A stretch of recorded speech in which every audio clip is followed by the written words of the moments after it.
다같이 우리 사도신경 고백함으로 2023년 종려주일 일부 예배 드리겠습니다. 전능하사 천지를 만드신 하나님 아버지를 내가 미사오며 그 외아들 우리 주 예수 그리스도를 미사오니 이는 성령으로 잉태하사 동정녀 마리아에게 나시고 본디오 빌라도에게 고난을 받으사 십자가에 못 박혀 죽으시고 장사한 지 사흘 만에 죽은 자 가운데서 다시 살아나시며 하늘에 오르사 전능하신 하나님 우편에 앉아 계시다가 저희로서 산 자와 죽은 자를 심판하러 오시리라. 성령을 미사오며 거룩한 공회와 성도가 서로 교통하는 것과 죄를 사하여 주시는 것과 몸이 다시 사는 것과 영원히 사는 것을 미사옵나이다. 아멘. 찬양과 감사를 주께 돌립니다. 하나님께서 저희들을 극진히 사랑해 주시고 이 땅 위에 살아가면서 주 안에 살아가게 해 주심을 감사합니다. 오늘은 주님께서 죄인들을 위하여서 십자가를 지시기 위하여서 친히 예루살렘으로 입성하신 종려주일입니다. 우리가 이 땅 위에 살아가면서 많은 염려와 고난들이 올 때마다 주님께서 친히 스스로 감당하신 고난들을 기억하며 잘 이기고 또 우리에게 주어진 사명과 사역들을 잘 감당할 수 있기를 원합니다. 이 땅 위에 고난받는 많은 백성들을 위로하시고 회복해 주옵소서. 오늘도 주의 사랑하는 모든 우리 성도들 가정마다 또 흩어져 있는 우리 모든 성도들까지도 주님을 경배하며 주께서 허락하시는 은혜를 통해서 새 힘과 회복의 역사가 일어나게 해 주옵소서. 예수 그리스도 이름으로 기도드리옵나이다. 아멘. 하나님의 말씀은 신약성경 마가복음 11장 1절에서 10절 말씀까지입니다. 그들이 예루살렘에 가까이 와서 감람산 벳바게와 베다니에 이르렀을 때에 예수께서 제자 중 둘을 보내시며 이르시되 너희는 맞은편 마을로 가라. 그리로 들어가면 곧 아직 아무도 타보지 않은 나귀 새끼가 매여 있는 것을 보리니 풀어 끌고 오라. 만일 누가 너희에게 왜 이렇게 하느냐 묻거든 주가 쓰시겠다 하라. 그리하면 역시 이리로 보내리라 하시니 제자들이 가서 본즉 나귀 새끼가 문 앞 거리에 매여 있는지라. 그것을 보니 거기 서 있는 사람 중 어떤 이들이 이르되 나귀 새끼를 풀어 무엇 하려느냐 하며 제자들이 예수께서 이르신 대로 말한데 이에 허락하는지라. 나귀 새끼를 예수께로 끌고 와서 자기들의 겉옷을 그 위에 얹어 놓으며 예수께서 타시니 많은 사람들은 자기들의 겉옷을 또 다른 이들은 들에서 벤 나뭇가지를 길에 펴며 앞에서 가고 뒤에서 따르는 자들이 소리 지르되 호산나 찬송하리로다. 주의 이름으로 오시는 이여 찬송하리로다. 오는 우리 조상 다윗의 나라의 가장 높은 곳에서 호산나 하더라. 아멘. 오늘은 주님께서 나귀를 타시고 예루살렘으로 입성하신 종려주일이며 금주간은 주님께서 공생의 마지막 한 주간 고난주간이기도 합니다. 오늘 이 본문의 말씀은 사복음에 구체적으로 아주 상세하게 잘 기록이 되어 있습니다.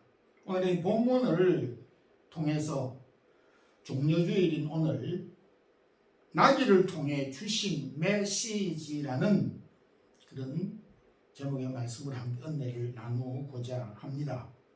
주님께서 나귀를 타고 예루살렘으로 입성하신 이 메시지는 무엇일까? 이것은 곧 주님께서 우리의 죄의 짐을 풀어주시고 대신 지신 사건을 보여주고 있습니다. 평소 주님은 기적을 행하실 때에 또 병자들을 고치신 이후에 제자들에게 알리지 말라고, 그리고 예수님이 드러내는 것을 삼가하도록 했습니다. 그래서 따르는 무리들이 많았을 때는 산으로 또 광야로 피하시기도 하셨습니다. 그런데 이 마지막 한 주간은 예수님 자신이 사람들이 많이 모이는 예루살렘으로 가서 예수님 자신의 모습을 공개적으로 공식적으로 많은 사람들에게 알리기 위해서 예루살렘으로 들어가신 것입니다.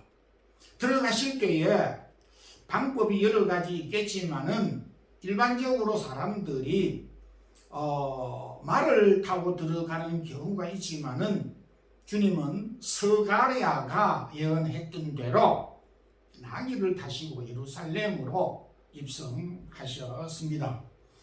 왜 예수님께서 여러 많은 짐승들 가운데 하필이면 나귀를 타고 들어가셨을까? 무슨 의미가 담겨져 있을까? 깊이 생각을 해볼 때 우리에게 많은 의미를 전달해 주고 있습니다. 먼저 주님은 나귀를 타고 들어가시기 전에 두 제자에게 마을로 내려가서 나귀 새끼를 끌고 오느라, 풀어 끌고 오느라 이렇게 요청하셨습니다. 여기 나귀가 매여져 있었고 그 매여져 있는 나귀를 풀어 끌고 오느라고 주문을 하셨습니다. 여기 풀다라고 하는 것은 어려운 단어가 아닙니다. 멍에를 벗기다, 또 혹 우리가 이해하기 쉽도록 적용을 하면 자유를 주다, 해방을 주다 라고 하는 그런 의미가 담겨져 있습니다.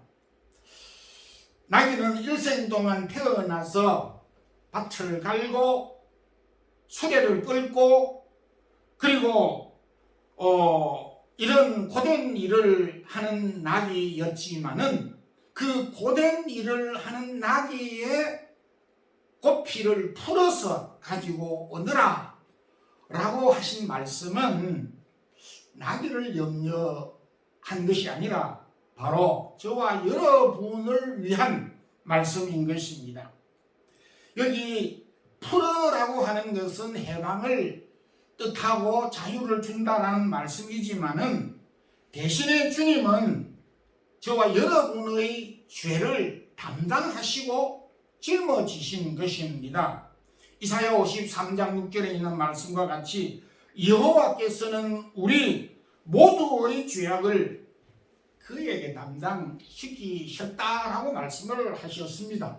여기 담당이라고 하는 것은 지우다, 앞에서 풀다라고 하는 단어와 반대되는 개념입니다.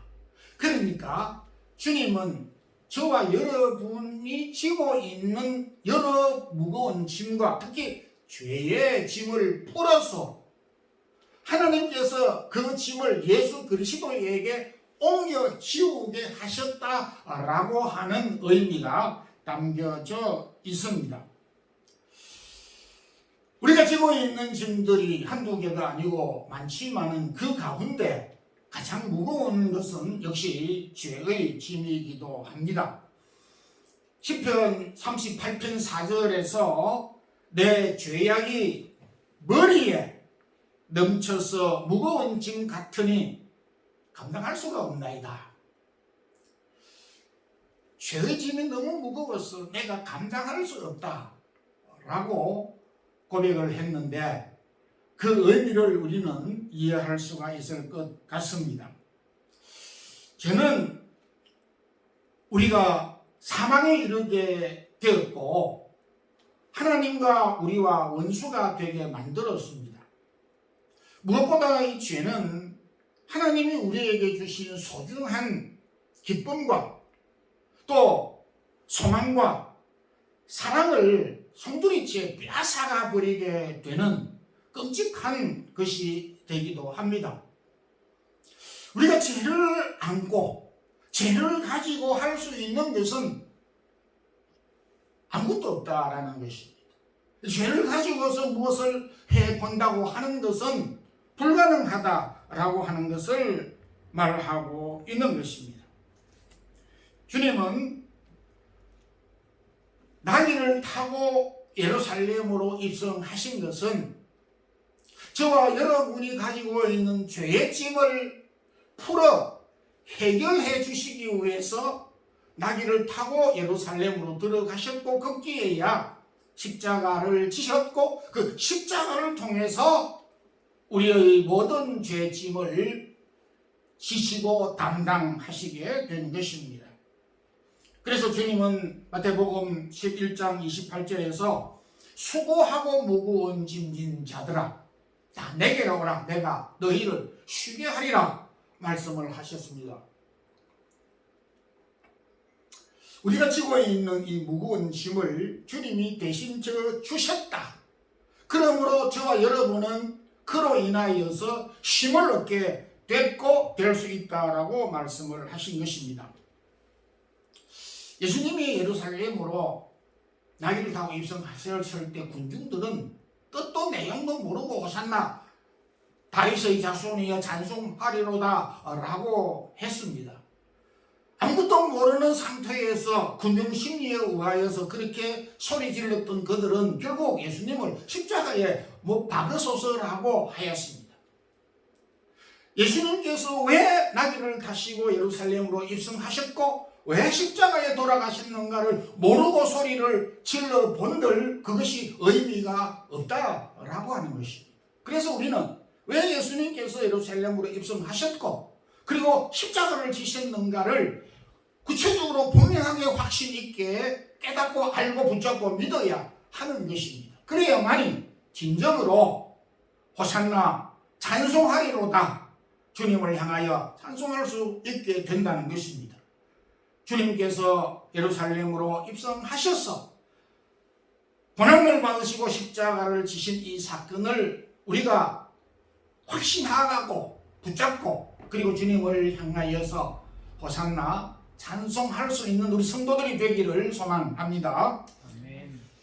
주님께서 나귀를 타시고 예루살렘으로 입성하신 이 사건은 바로 저와 여러분의 비천함을 회복해 주신 사건입니다. 이솝우화에서 나귀는 약삭 빠르고 꽤 많은 그 동물로 그렇게 소개가 되고 있습니다. 또 만화영화, 어린아이들이 좋아하는 그 만화영화, 지금도 계속 만화영화가 상영이 되고 있는 그 슈렉이라고 하는 그 주인공 동키가 바로 나귀인데 거기에서는 나귀가 우스꽝스럽고 멍청하고 고집이 센 캐릭터로 등장하고 있습니다. 미국에서 순나귀를 잭 S라고 그렇게 표현을 하는데 이 뜻은 바보, 멍청이와 같은 사람을 볼 때 잭 S라고 놀리고 또 그렇게 비웃고 있는 용어입니다. 지혜자조차, 전도자조차 나귀를 어리석은 자로 미련한 자로 비유하고 있습니다. 잠언 26장 그 3절에 나귀에게는 재갈이요 미련한 자의 등에는 막대기니라. 제가 이 말씀을 보면서 이 나귀는 어느 짐승보다도 고된 일을 많이 합니다. 그런데 사람들은 나귀를 그렇게 우습게 생각을 하고 있으니까 이 불만이 있을 수도 있고 참 억울하다는 생각이 들기도 합니다. 에만이나 지금이나 나귀만큼 일을 많이 하는 동물이 없습니다. 개는 주인의 사랑을 받습니다. 고양이 주인의 사랑을 듬뿍 받습니다. 그런데 그렇게 누구보다 그 많은 짐승들보다 일을 위해서 태어났고 일만을 위해서 존재한다고 볼 수 있는 이 나귀가 그렇게 일을 많이 하면서도 그토록 욕을 많이 먹고 있다는 것은 좀 불공평하다, 억울하다 하는 그런 생각이 들 수 있을 정도입니다. 근데 오늘 7절을 보니까 주님께서 그 나귀를 타시고 라고 말씀을 하셨습니다. 주님께서 오랜 기간을 사시지는 않으셨지만은 말을 다 보신 적이 계셨을까? 그 흔한 낙타를 타 보신 적이 있었을까? 알 수는 없는 일이지만은 성경에는 그 여타의 동물들을 타신 적이 기록이 없습니다. 그런데 유일하게 주님은 나귀를 타신 사건을 강조하고 이사복음서 저자도 빠뜨리지 아니하고 상세하게 기록하고 있다라고 하는 것입니다. 어떤 동물도 타지 않았던 이 나귀를 주님이 타셨습니다. 딱 깔고 수레를 끌고 맷돌을 돌려서 곡식을 빻는 이 일만 하던 그 나귀를 풀어서 주님이 그 나귀를 타셨다. 나귀가 태어나서 이보다 소중하고 귀중하게 사용받은 적이 있었겠습니까? 나귀의 일생에 있어서 이토록 고귀하게 사용된 적은 단 한 번도 없었다라고 하는 것입니다. 비유성을 사고 비천한 존재의 대명사로 알려져 있는 이 나귀가 정말로 그 어떤 짐승도 할 수 없었던 고귀한 자리에서 그리고 그 일을 귀하게 쓰임받았고 사용되는 순간인 것을 오늘 여기에서 볼 수 있습니다. 참 나귀를 생각해 볼 때에 그 나귀가 문제가 아니고 우리 자신들을 돌아볼 수 있게 하는 것입니다. 이사야 선지자는 이사야 42장 2절에 우리의 존재를 갈대, 상한 갈대라고 그렇게 말씀하였습니다. 제가 한국에 특히 그 대한민국의 마지막 끝자락인 낙동강 하부은 지역에 살았습니다. 그 지역에 지금은 많이 변했지만 대다수 그 낙동강 하구원 은자락에는 갈대들로 덮여져 있습니다. 가을이 되면 아주 장관, 그래서 많은 관광객들도 거기에 몰려 찾아들곤 하는 장소이기도 합니다. 갈대는 사람들이 보기는 좋다 하지만은 탐을 내지를 않아요. 건축 자재로도 쓰지를 않고, 그리고 사람들이 불쏘시개로도 그걸 별로 쓰지도 않고, 그냥 피었다가 썰이를 맞아 사그라지면서 그리고 또 새로운 봄을 맞이해서 또 새로 싹이 나게 되는, 그 누구도 거들떠보지 않는 모습을 저는 오랫도록 보아왔습니다. 그 갈대도 꺾여진 상한 갈대라는 것입니다. 갈대가 자라는 곳은 비옥한 땅에 자라지 않습니다. 그 갈대가 자라는 그곳에는 풀도 자라지를 않습니다.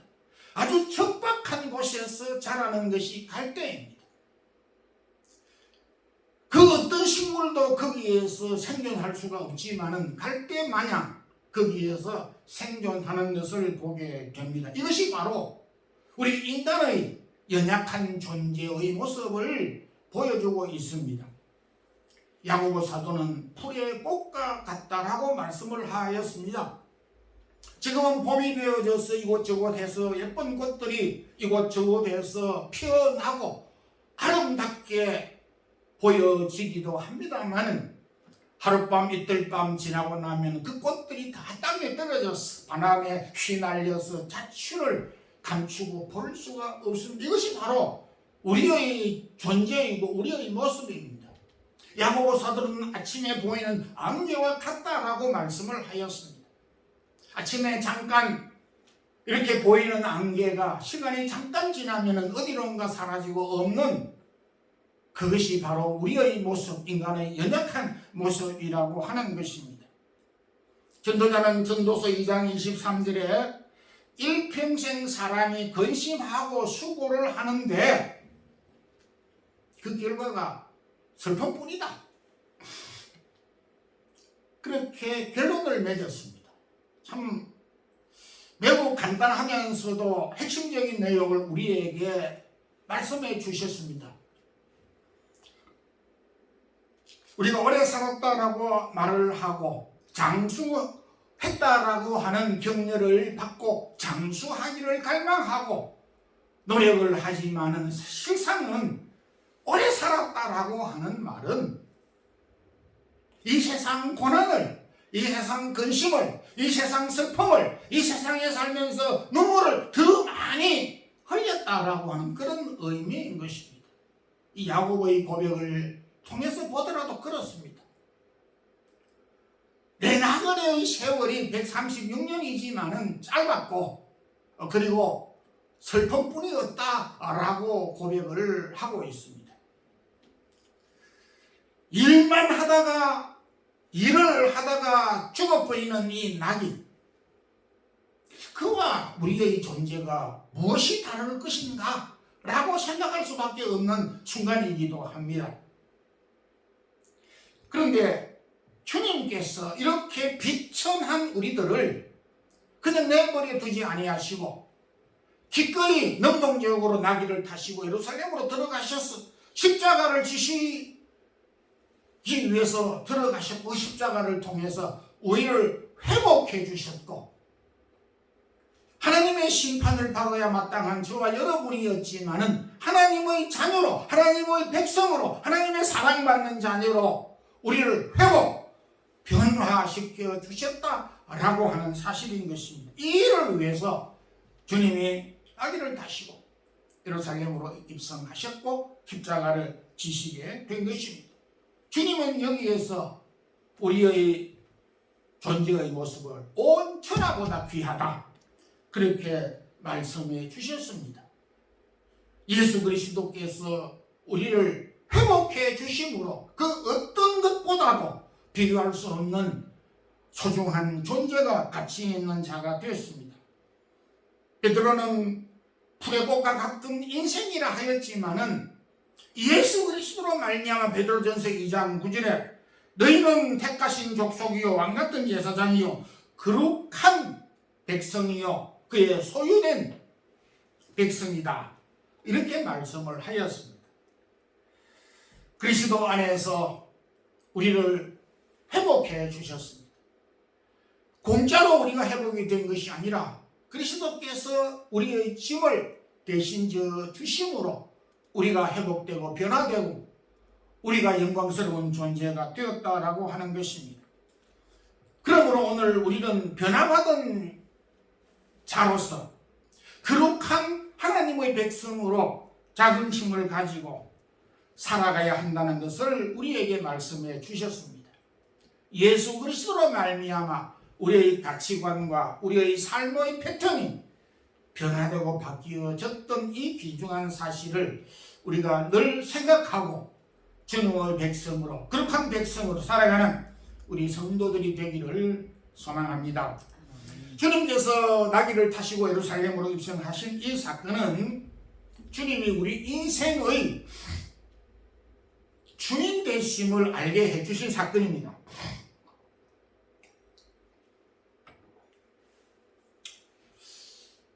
주님께서 제자들에게 나귀를 풀어 끌고 오느라고 해서 그 나귀를 허락한 그 주인의 입장에서 볼 때 기꺼이 주었습니다.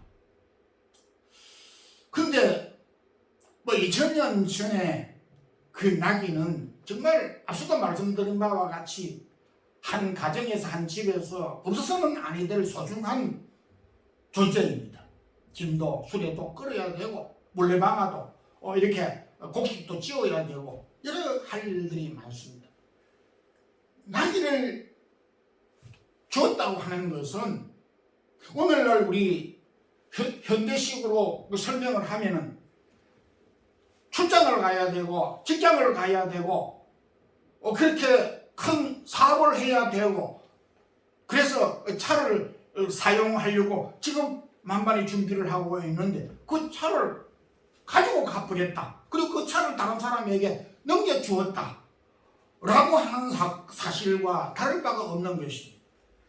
매우 불편할 수밖에 없는 그런 상황일 수 있다라는 것을 보여주고 있는 것입니다. 그럼에도 주가 쓰시겠다라고 했을 때에 이 나귀의 주인은 기꺼이 허락하는지라 이렇게 말씀을 하고 있습니다. 6절에서 두 제자가 잘못 이해를 하고 나귀를 풀어가지고 오느라고 주님이 이야기를 했을 때에 아니 그 굶쳐가지고 오라는 것이 아닌가?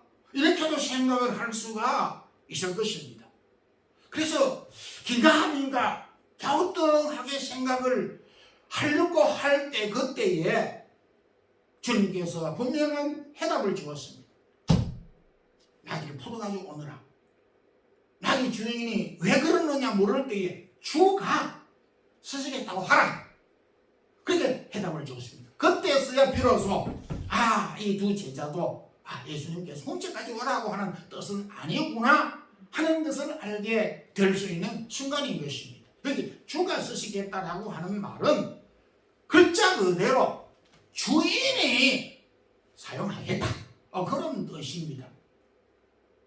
그래서 제자들이 처음 본 사람이 나귀를 풀어가려고 할 때 왜 풀어가느냐 라고 했을 때에 이 두 제자가 주인의 얼굴을 많이 쳐다보면서 주인이 쓰시겠다고 합니다. 그렇습니까? 허락하는지 가지고 가세요.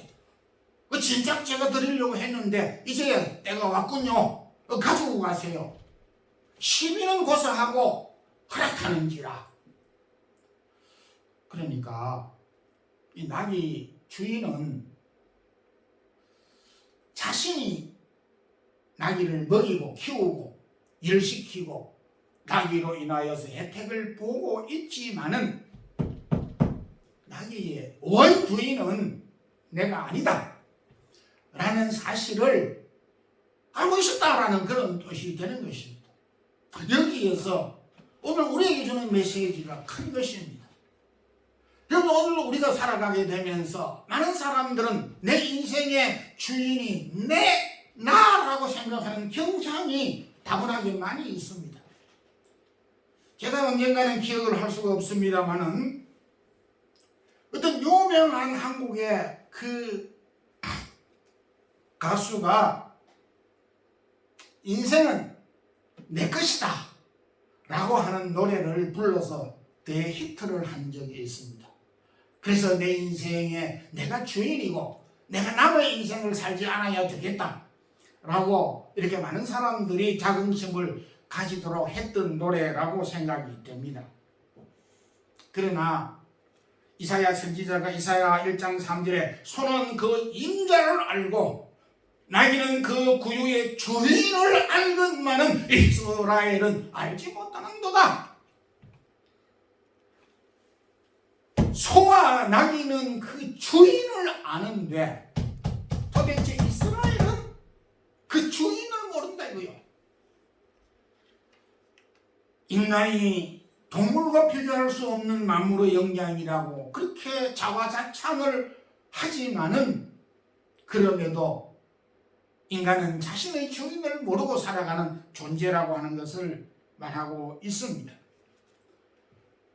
인생의 주인은 내가 아닌 것입니다. 내가 인생의 주인이라면 내가 왜 죽습니까? 왜 내가 하고 싶은 대로 못합니까? 그것은 내가 주인이 아니기 때문에 그러한 것입니다. 세상에 있는 것 가운데서 나의 것이라고 말할 수 있는 것이 무엇인지 여러분 손을 한번 꼽아보세요. 내 이름으로 등기되어져 있는 집, 부동산, 가게, 승용차, 건물, 각가지 내 이름으로 변호사가 사인을 해서 내 이름으로 다 되어져 있는 것이 엄청 많을 수도 있습니다. 근데 내가 죽으면 법적으로 모든 것이 스페인식으로 아눌라르가 되어버립니다. 자동적으로 그 소유권이 그 사람에게서 없어지게 되고 그것이 취소가 되어버리는 것입니다. 죽어도 그 사람 이름으로 계속 안 달아놓고요. 그건 뭘 의미하는 겁니까? 살아있는 동안 사용하라는, 살아있는 동안은 관리하라는 관리자일 뿐이라는 것입니다. 성경은 이것을 청직이라고 그렇게 표현을 합니다. 그리고 창세기에서 요한계시록에까지 문맥을 보게 되면 그 어떤 곳에서도 하나님이 사람에게 소유권을 주체자로 주인인 것을 허락한 경우가 없습니다. 생육하고 번성하고 다스리고 충만하라. 하나님께서 우리에게 주신 것을 바르게 사용하고 관리하고 그렇게 올바르게 사용할 수 있는 사용권을 주었습니다. 이 사용권 청지기에 대하여서 신약 성경에 예수님께서 누누이 수차례 교훈을 해주신 바가 있습니다. 바울은 로마 교회에 보낸 편지 가운데서 로마서 14장 7절 8절에서 우리 중에 누구든지 자기를 위하여서 사는 자가 없고 누구든지 자기를 위해서 죽는 자도 없나니 그러므로 우리가 사나 죽으나 주의 것입니다. 모든 것이 주께로 왔으며 모든 것이 다 주께로 돌아간다 라고 하였습니다. 이 사실을 참 허물이 많았지만 베드로는 바르게 알고 베드로는 고백했습니다. 저는 그리스도 내 인생의 주인은 진정으로 주님이십니다. 고백을 하였습니다. 여러분, 나의 주인이 나의 원주인이 주님이신 것을 알고 주님에게 그 소유권을 돌려드렸었듯이 이사야가 말씀하셨던 소도 나귀도 그 주인을 알듯이 저와 여러분이 우리 인생의 주인 되시는 하나님을 분명하게 바르게 알아야 한다라는 것을 말해주고 있습니다. 나귀를 타고 예루살렘으로 입성하신 예수님을 통해서 우리에게 주는 메시지가 무엇입니까? 주님이 나귀를 타시고 예루살렘으로 입성하셔서 십자가에 돌아가신 것은 우리에게 지워진 죄의 짐을 풀어서 예수님이 담당하신 사건입니다. 비천했던 저와 여러분을, 허물과 죄로 죽었던 저와 여러분을 거룩한 백성으로 삼아서 하나님의 자녀 되게 하신 사건입니다. 그리고 인생의 참 주인 되시는 분이 예수 그리스도라고 하는 것을 우리에게 보여주신 사건인 것입니다. 우리를 비천한 자리에서 높여 하나님의 자녀로 삼아주신 주 하나님께 호산나 찬송하는 우리 성도들이 되기를 주님의 이름으로 축원합니다. 기도드리겠습니다. 주님, 종료주일 고난주간 시작을 맞이하여서 주님께서 공생의 마지막 한 주간을 저희들이 묵상해 봅니다.